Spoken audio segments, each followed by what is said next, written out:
मंगलवार को world TB day मनाया जाएगा और सोमवार को हम महरौली पहुंचे जहां पे national institute of tuberculosis and respiratory disease institute है। आइए जानते हैं यहाँ के डॉक्टर्स टीबी पर क्या बात करते हैं।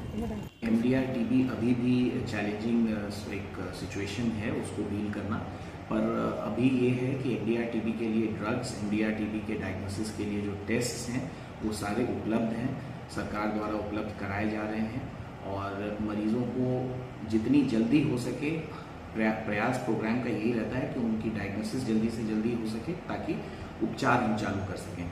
तो किसी भी तरह से ना तो उपचार के लिए जो दवाइयाँ हैं उनमें कोई कमी है, ना फिर जो हमें जिस तरीके से हम उसकी डायग्नोसिस बनाते हैं उसके लिए जो जांच के लिए जो सारी चीज़ों की ज़रूरत पड़ती है उनमें भी किसी तरह का या किसी प्रकार की कोई कमी नहीं। सर, ये जो अपना नेशनल 6 इंस्टीट्यूट है यहाँ पे क्या क्या फैसिलिटीज़ लोगों को रहती है? जैसे रेफरल केसेस है, इन केस कोई डायरेक्टली आना चाहे तो क्या यहाँ पे ट्रीटमेंट के लिए आ सकता है? बिल्कुल आ सकते हैं। National institute of TB and respiratory diseases का एम्फेसिस रहता है टीबी क्योर और डायग्नोसिस एंड क्योर दोनों के लिए। तो जो रेफर्ड पेशेंट्स हमारे पास देश भर से आते हैं उनका जो भी संभव उपचार हो सकता है डायग्नोसिस बनाने के बाद वो हम लोग यहाँ पे करते हैं। सारी सुविधाएं यहाँ पे उपलब्ध है। सर, एक चीज़ और, डाइट को लेकर लोगों में कितना अवेयरनेस है कि वो टीबी के साथ साथ दवाई के साथ डाइट पे भी ध्यान दें? तो डाइट का भी काफ़ी महत्वपूर्ण योगदान है टीबी के ट्रीटमेंट में, उपचार में, और उसको लेकर के जैसे ही डायग्नोसिस बनाने के बाद उपचार चालू करते हैं, ट्रीटमेंट हम चालू करते हैं, तो मरीजों को उसके बारे में काउंसलिंग, उसके बारे में बताया जाता है कि कितना ज़्यादा उसका महत्वपूर्ण योगदान है इसको इससे ठीक होने में, बीमारी को कंट्रोल करने में, बीमारी से ठीक होने के लिए। तो वो सारी चीज़ें उनको बताई जाती हैं। हमारे यहाँ डाइटिशियंस होते हैं, हमारे यहाँ हेल्थ एजुकेशन ऑफिसर हैं, काउंसलिंग की पूरी टीम है, पूरे तरीके से बता करके, और बीच में भी अगर जब वो चाहें कोई भी जानकारी चाहें वो हम हमारे यहाँ आकर के ले सकते हैं। साथ में जो सेंटर्स होते हैं जहाँ से उनको दवाई दी जाती है वहाँ भी लगातार उनको काउंसलिंग की जाती है कि कैसे वो अपना ध्यान रख सकें डाइट। ये सारा इंटीग्रेटेड पोर्टल होगा जिसमें सारे पेशेंट की जानकारी रहती है? बिल्कुल बिल्कुल, निक्षय नाम से है और उसमें सारी जानकारी जो है सो वहाँ पे अपडेटेड रहती है, अपलोडेड है। Thank you sir. जैसा कि आप सभी जानते हैं, हर साल 24 मार्च को विश्व टीबी दिवस के रूप में मनाया जाता है ताकि हम ज़्यादा से ज़्यादा लोगों को जानकारी दे सकें कि टीबी कैसे फैलता है, इसका बचाव क्या है और इसका इलाज कहाँ से और कैसे करा सकते हैं।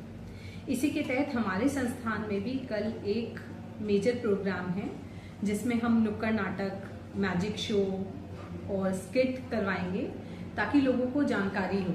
इसमें हमारे यहाँ के ही पीडियाट्रिक वार्ड के बच्चे भी आएंगे, साथ ही साथ फूड बास्केट डिस्ट्रीब्यूशन का भी प्रोग्राम है जिसमें काफ़ी सारी NGOs भाग लेती हैं जो टीबी के पेशेंट्स को गोद लेकर निक्षय मित्र बनी हुई हैं ताकि वो जल्दी से जल्दी भरपूर पोषण लेके ठीक हो सकें। मैम, अभी टीबी को लेकर जैसे रिकरेंस के चांसेस थे, अभी कितने केसेस हैं रिकरेंस के?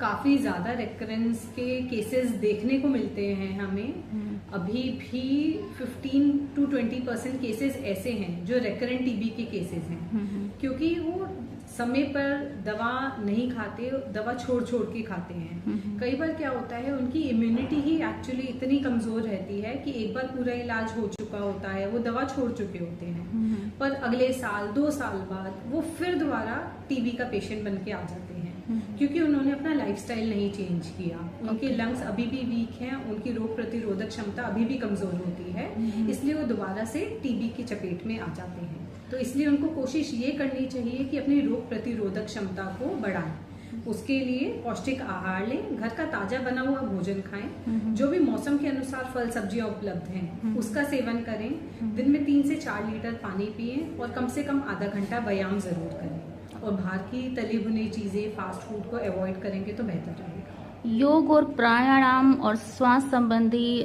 जो योगा होते हैं वो क्या टीबी रोकने में कारगर होते हैं मैम? टीबी रोकने के कारगर कह भी सकते हैं और नहीं भी। अगर आप योगा कर रहे हैं, प्राणायाम कर रहे हैं, इससे आपकी रोग प्रतिरोधक क्षमता बढ़ेगी यानी इम्यूनिटी बढ़ेगी। तो अगर टीबी का बैक्टीरिया आपके अंदर भी जाएगा तो आपकी इम्यूनिटी अच्छी रहेगी तो आप उसके शिकार नहीं होंगे। परंतु किसी और कारणवश, अगर आपको डायबिटीज यानी मधुमेह है या फिर उच्च रक्तचाप है यानी हाई बीपी के शिकार हैं, या कैंसर या HIV जैसी कोई और बीमारी है, तो आपकी इम्यूनिटी ऑलरेडी कॉम्प्रोमाइज्ड है, कमजोर है, तो आप योग और प्राणायाम करेंगे तो भी वो बचाने के कारगर नहीं रहेगी। तो किसी केसेस में वो हेल्पफुल हो सकती है, किसी में कम हो सकती है, तो करते जरूर रहिए योग।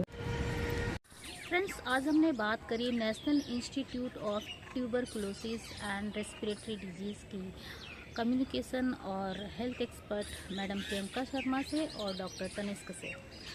कल जैसे कि 24 मार्च को वर्ल्ड क्षय रोग निरोग दिवस मनाया जाता है, जिसे कहते हैं वर्ल्ड टीबी डे। तो टीबी को लेकर जो पहले से लोगों में भ्रांति थी कि टीबी हो जाता है तो ठीक नहीं होता, ठीक होता है तो फिर बीच में अगर दवाइयाँ छोड़ दें तो फिर वो MDR टीबी यानी कि बिगड़ा हुआ टीबी बन जाता है। बट आज जो हमने बात करी एक्सपर्ट से, मैं आपको बता दूं, जो ये टीबी इंस्टीट्यूट है सेंट्रल गवर्नमेंट द्वारा रन किया जाता है और यहाँ पर देश भर के रेफरल केसेस का भी ट्रीटमेंट किया जाता है। अच्छी बात यह है कि जिन लोगों को टीबी हो चुका, उसकी दवाई अगर बीच में छूट गई और उनको MDR टीबी, जिसे बिगड़ा हुआ टीबी कहते हैं, अगर वो भी है, उसका भी इलाज आपको यहाँ पे मिलेगा। इसलिए अगर टीबी की आपको पहचान हो गई है तो बिल्कुल भी डरे नहीं, अपने निकटतम सेंटर पे जाएं और अपना पूरा इलाज कराएं। सबसे अहम बात यह है कि टीबी के इलाज में डाइट का बड़ा योगदान होता है। एक अच्छा कैंपेन इस हॉस्पिटल में चलाया गया है कि आप अपने पेशेंट को, यानी कि कोई भी इंडिविजुअल या NGO पेशेंट को एडॉप्ट भी कर सकते हैं, जिसमें कि आपको पैसा ट्रांसफ़र नहीं करना होता। आपको हर महीने पेशेंट की डाइट, जो रिकमेंडेड डाइट है निश्चय टीबी प्रोग्राम के तहत, वो डाइट आपको पेशेंट को देनी होती है। ये एक बहुत अच्छा नोबल कॉज है जिसमें यहाँ के कुछ डॉक्टर्स ने भी पेशेंट को अडॉप्ट कर रखा है और जो उनकी डाइट को हर महीने मेंटेन करते हैं। इसमें अच्छी बात यह है कि 6 महीने के डॉट कार्यक्रम के साथ ही आपका 6 महीने का पेशेंट डोनेशन का कार्यक्रम चलता है। उसके बाद इवैल्यूएशन होता है कि पेशेंट पूरी तरह ठीक हो गया है, उसकी दवाइयाँ बंद हो गई हैं कि नहीं हो गई। उस आधार पर फिर वो आपका पेशेंट का डाइट कंटिन्यू होता है। बट पूरी तरह ठीक हो सकती है टीबी, और टीबी से रिलेटेड जो भी और जानकारियां हैं तो आप अपने निकटतम सेंटर पे जा सकते हैं। बीच में सरकार ने अक्षय कुमार और कुछ सेलिब्रिटीज़ को एनरोल किया था टीबी के लिए जागरूक करने के लिए, उसका एक बड़ा इम्पैक्ट पड़ा है। आज की डेट में लोग टीबी और टीबी से होने वाली प्रॉब्लम्स को लेकर अवेयर हैं और अब टीबी एक बहुत ही ज़्यादा जानलेवा बीमारी नहीं है। कल वर्ल्ड टीबी डे को इस चीज़ का प्रण करें कि हम अपनी जांच शीघ्र से शीघ्र कराएं। एक अच्छी बात है कि यहाँ पे जो सेंटर की मोबाइल वैन है वो भी बाकी आसपास के सेंटर्स पे जाके मोबाइल चेकअप भी करती हैं, जिससे लोगों की सही समय पे टीबी की पहचान हो सके। Thank you. टीबी हारेगा, देश जीतेगा। जी हाँ, इस बात को बिल्कुल भी ध्यान रखिए और बाकी के समाचारों के लिए हमारे सेहत365.com से जुड़े रहिए। Bye bye.